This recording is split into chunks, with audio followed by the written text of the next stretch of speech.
At precisely 1400 Galactic Standard Time, the Galactic Council formally declared war on humanity. By 1401, Earth stock markets had risen by 2%. Admiral Kalir of the Zendar Dominion sat frozen in his chair, staring at the incoming reports.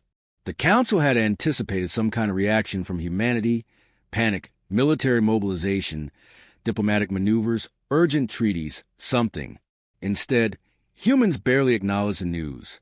Their communication networks buzzed with discussions about economic forecasts, weekend sports matches, and, strangely, a heated debate on which alien species made the best barbecue seasoning. "This can't be right," Kalir muttered, his eyes scanning the latest intelligence reports. For centuries, the Zendar Dominion, like the rest of the Council, had meticulously prepared for war. Humanity, by contrast, was a young species, having only spent 3 centuries expanding into the stars. But they had grown at an alarming rate. The war declaration was meant to curb their influence before it spiraled beyond control. Yet, there was no immediate retaliation, no call to arms, no preemptive strikes.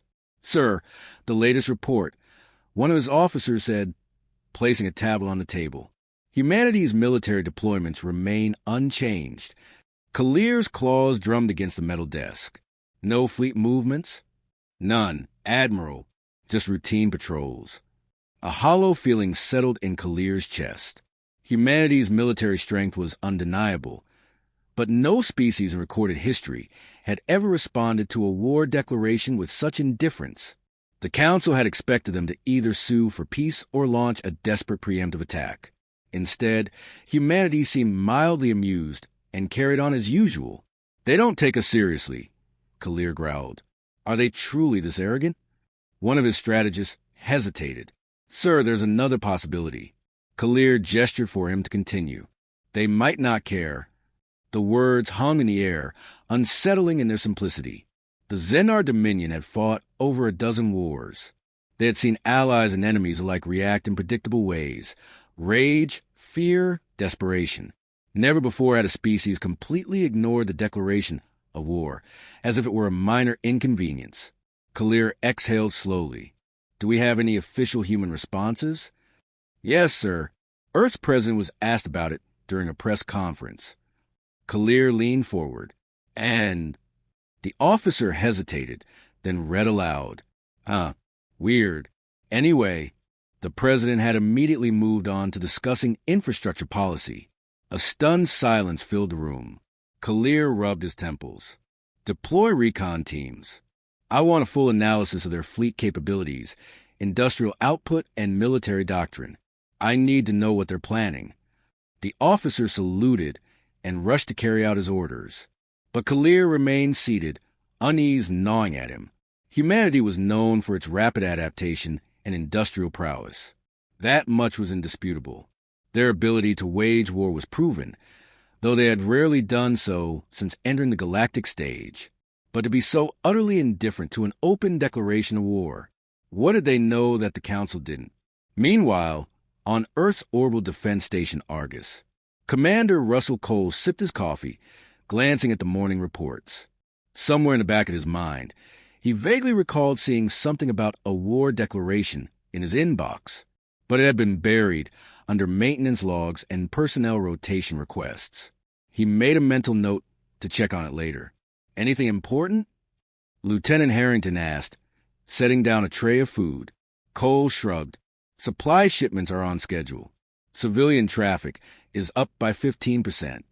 He took another sip of coffee, then smirked. "Oh, right. Apparently, the Galactic Council declared war on us." Harrington didn't even blink. Guess they got tired of complaining in committee meetings. "Looks like it," Cole said, taking another sip. "Anyway, anything on the procurement requests?" Harrington checked his tablet. "Yeah, we're approved for 2 more orbital dry docks, pending budget approval." Cole nodded. "Good. That should ease the backlog." Neither man looked concerned. Neither raised an alarm. Because, for all intents and purposes, this war wasn't going to change a thing. A silent war. Back in Zendar space, Admiral Kalir tapped his claws against the metal table, watching a live intelligence feed. A surveillance drone hovered near a human industrial hub on Mars, gathering visual data. There were no emergency mobilizations. No panic. The shipyards hummed with routine activity, launching new vessels at a steady pace, neither rushing production nor slowing it down. They aren't even acknowledging our declaration. Kalir muttered. His chief intelligence officer nodded. Humanity's stock markets remain stable. Their defensive fleets have not moved. Their news networks barely mention the war, aside from a few opinion pieces that call it a bureaucratic headache. Kalir clenched his jaw. They're not preparing because they don't see us as a threat. That is our working theory, sir. Kalir tightened his grip on the tablet. Every species that had ever been subjected to a war declaration had reacted in predictable ways, fortifying their borders, engaging in diplomacy, or mobilizing their military. Yet humanity treated the Council's war declaration like an irrelevant bureaucratic dispute rather than a full-scale conflict. They must be preparing something. Kalir whispered. No species is as confident without reason. Across the Council's territory, the war declaration had sent shockwaves through the member civilizations. Emergency resource allocations were enacted. Fleets were readied. Supply chains were redirected toward wartime production. Every civilization in the Council understood the dangers of a war with an industrial powerhouse like humanity. Every civilization, except humanity itself. Then, a transmission arrived from Supreme Chancellor Verox. Put it through, Kalir ordered. The hologram flickered to life, revealing the aging reptilian leader of the Galactic Council. Admiral Kalir, what in the name of the void is happening? The Chancellor's frills flared in anger. Why is humanity ignoring us? Kalir hesitated. I recommend escalation, Chancellor. Verox narrowed his serpentine eyes. How? Kalir exhaled. We strike Mars. A long pause. Then Verox's voice was low and cold. Do it. Hashtag humanity's silent victory. Instead of engaging in chaotic combat, the human fleet spread out strategically, cutting off every conceivable escape route. Kalir's blood ran cold. Humanity had been prepared the whole time. Sir, they're hailing us again. Kalir forced himself to keep his voice steady. Put it through. The screen flickered to life, not showing a human admiral or military leader, but a functionary. The man stood in what appeared to be an office, surrounded by towering stacks of paperwork and data terminals. Admiral Kalir. The man greeted, his tone calm, almost bored. The Interstellar Trade Compliance Office has reviewed your unauthorized aggression against Mars. It has been determined that your actions constitute a breach of established commercial agreements under the Galactic Free Trade Accords. Kalir blinked. What? Additionally, the functionary continued, your use of military force against an industrial sector has triggered an automatic enforcement response from the Human Strategic Defense Initiative. This response is now in progress. Kalir turned to his officers in disbelief. They're treating this like a trade violation. Before he could protest, the drones accelerated not in attack patterns, but in strategic suppression. The Xenar fleet was being methodically disabled. Engines targeted, weapons neutralized, not destroyed, just pacified. Admiral, we're losing control of our systems.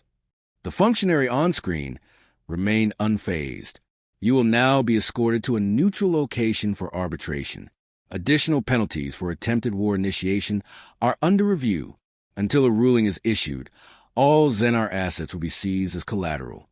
Kalir could only watch in horror as his fleet was systematically shut down. He had been prepared for war, for diplomacy, for battle, but humanity had already won before it even started. Hashtag the Council's realization.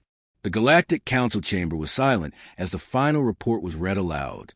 The Xenar Dominion has officially withdrawn from hostilities, the official concluded.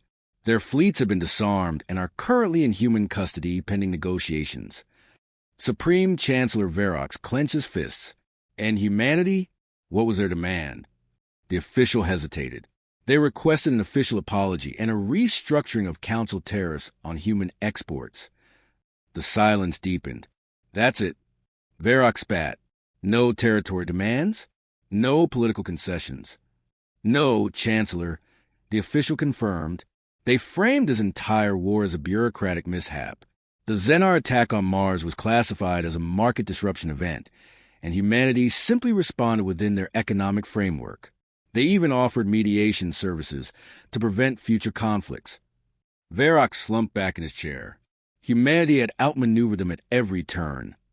Not through force, but by treating war itself as an outdated concept. Kalir, standing at the edge of the chamber, could only shake his head. The war hadn't even lasted a day, and in the end, humanity had barely noticed. #, the arbitration. The arbitration proceedings lasted only 3 days, an unthinkable speed for intergalactic diplomacy. Representatives from humanity's Trade Compliance Office led the negotiations. Their approach was cold, methodical, and utterly dispassionate. The Xenar delegation had expected to be treated as prisoners of war. Instead, they were handled like corporate fenders. Their military failure was reduced to a mere contractual dispute. The Council's official ruling classified the Xenar Dominion's attack as a hostile economic disruption, violating established trade agreements with humanity. The penalty? A staggering sum of restitution, economic sanctions, and an enforced 5-year disarmament period. Kalir sat through the entire hearing in silence. There was nothing to say. His forces had been neutralized before they even had a chance to fight. No blood had been spilled. No glorious battles had been waged. Humanity had shut them down as if flipping a switch. #, the aftermath. By the time the negotiations concluded, the Xenar Dominion had lost more than just military strength. Their financial institutions crumbled under the imposed restrictions. Their interstellar credit rating plummeted. Former allies severed economic ties, fearing they would share in the fallout. The Dominion's standing in the Galactic Council had never been weaker. And yet, the strangest part of it all was humanity's continued indifference. They made no victory speeches, held no parades, demanded no humiliation. The war had simply been processed, resolved, and filed away like an administrative footnote. #, Kalir's legacy. Kalir returned to Xenar Prime a disgraced leader. Though he had not lost in the traditional sense, the perception of failure was far worse.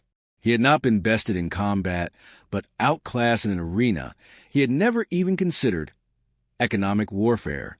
His resignation was expected, inevitable. The once proud admiral was now a cautionary tale. His name, a byword for hubris. Meanwhile, humanity carried on. Trade resumed. Corporations expanded. Their defense networks continued their quiet, terrifying efficiency. There was no celebration, no sign that anything had changed for them. The Xenar Dominion had declared war, and humanity had simply processed it. #, a shift in power. The Galactic Council, once the uncontested governing body of the known galaxy, found itself in an awkward position. The war had been an unmitigated embarrassment. It had revealed the Council's irrelevance when facing a power that neither feared them nor needed their approval. The Chancellor's credibility crumbled as other species reconsidered their alliances. What was the purpose of the Council if its declarations were so easily dismissed? In the aftermath, a quiet revolution began. Independent planets began seeking direct agreements with humanity, bypassing Council trade structures entirely. For the first time in history, the Council was no longer the most powerful governing force in the galaxy. And humanity barely noticed.